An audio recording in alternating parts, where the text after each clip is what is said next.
Hello there, welcome back to the channel. And the galaxy is a big place. It's full of diverse and interesting civilizations, some of which are connected. The universe has a lot of room in it for a lot of wonders and strange things to happen. Some of them happen because more than one sentient race will evolve on the planet. Others because another race intervenes and moves them about. But either way you get to it, some of this is you end up with species that sometimes are very closely related and very distantly related, but are related despite their differences. Now, to be clear, we're going to go over species in this episode within the Star Trek universe that are related to one another, but just as to get it out of the way, as a spoiler or something, I don't know, pretty much all humanoid species are related in the Star Trek universe because they all share a common ancestor in the progenitors. Now, this isn't to say that literally every humanoid is definitely a descendant of them, but many of them are. So with that disclaimer out of the way, let's just get into this.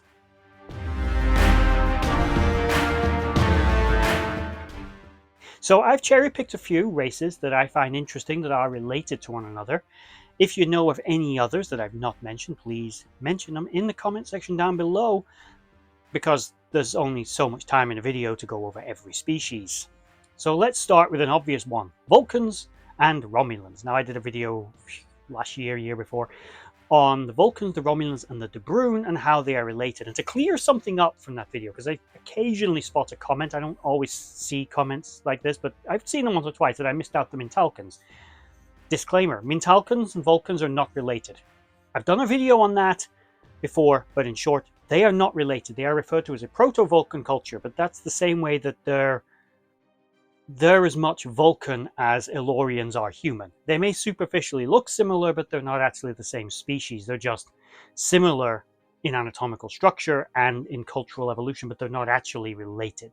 Or if they are related, again, it's because of, again, common distant ancestral link to the first humanoids.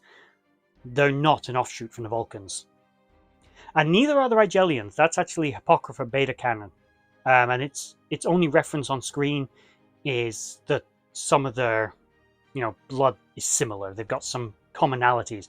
But then again, so do many species, and that's not unusual. They're not, again, actually related. They just have a few commonalities. But Vulcans and Romulans are. Now, of course, the Vulcans evolved on the planet Vulcan.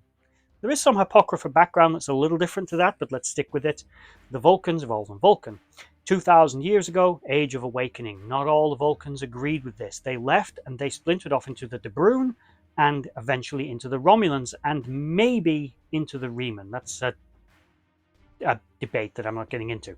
But those two cultures are related. The Romulans represent an earlier stage of Vulcan cultural evolution, before the Age of Awakening, being much more violent. Eventually there would be a reunification, something the Vulcans and the Romulans desired on some level for different purposes for many years, but after the Hoba star supernova, the Romulan refugees would eventually resettle on Vulcan, later named Navarre, and you would get a combined culture of sorts. Next, we have the Ferengi and the Dopterians. Exactly how these two races are related is a little bit of a mystery, but the Dopterians are related species to the Ferengi. Whether they evolved on Ferenginar, or whether or not they left of their own free will, or they're descendants of Ferengi that were removed from Ferenginar either by choice, or more likely someone like Briori or some other alien species came upon the Ferengi and took some of them off and resettled them, and their descendants became the Dopterians, isn't entirely clear. Or if perhaps it's the other way, the Ferengi are actually an offshoot from the Dopterians, but either way, they are closely related species.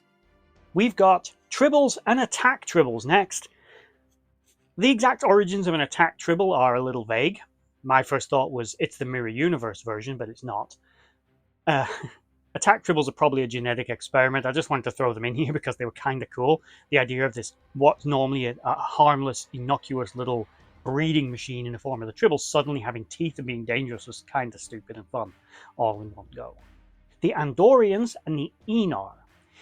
These two races are very closely related, but they're similar in distancing to humans and Neanderthals superficially. Both races evolved on the Andorian homeworld, although the Enar were considered an endangered species, described by the Andorians as blind ice dwellers who'd existed on the planet for thousands of years alongside the Andorians, but actually were so few in number and so well hidden, the Andorians didn't know they were there.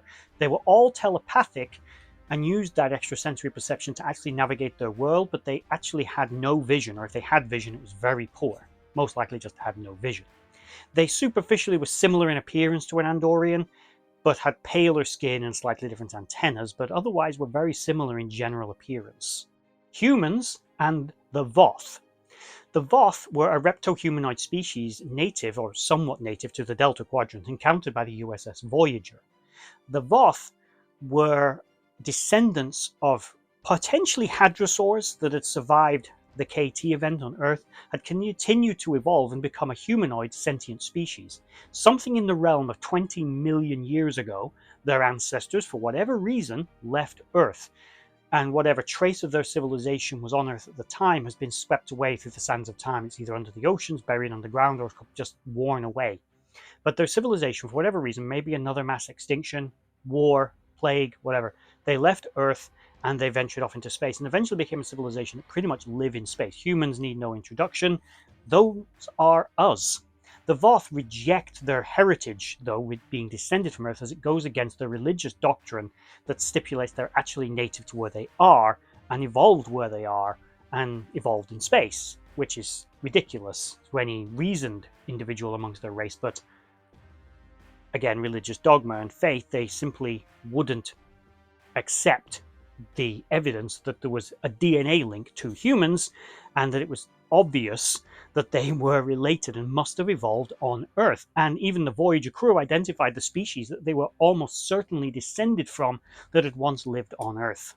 Next, we have the Valachians and the Menk. These were encountered by the NX-01, two civilizations sharing the same homeworld. The Valachians were a technologically sophisticated people, and the Menk were an underdeveloped, less evolved humanoid species, but both were intelligent and sentient, but the Menk were substantially less developed. The Valachians, however, were dying of a plague.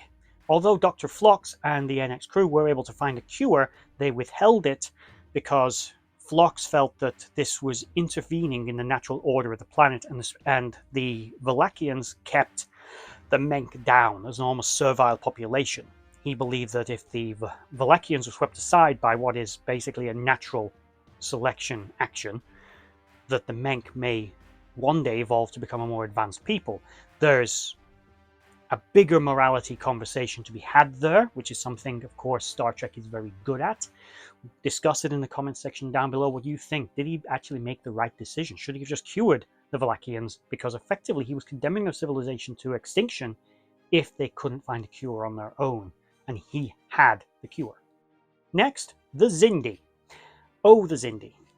Their homeworld was destroyed through civil war. There are 6 known Xindi species: the avian, the reptilian, the arboreal, the primates, the aquatic, and the insectoids. The avian are allegedly extinct, although that may or may not be the case. We have encountered species that may have actually been the Xindi. That's just a personal theory of mine, though. The Xindi, of course, are a technologically sophisticated and advanced race made up of 5 surviving members of their particular clade.